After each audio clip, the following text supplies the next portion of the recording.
Dáme druhú.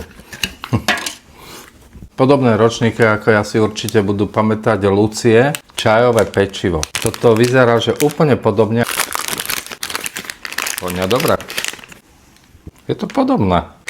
Som zvedavý. Pozrite. A to je úplne, že mekučké. Wow.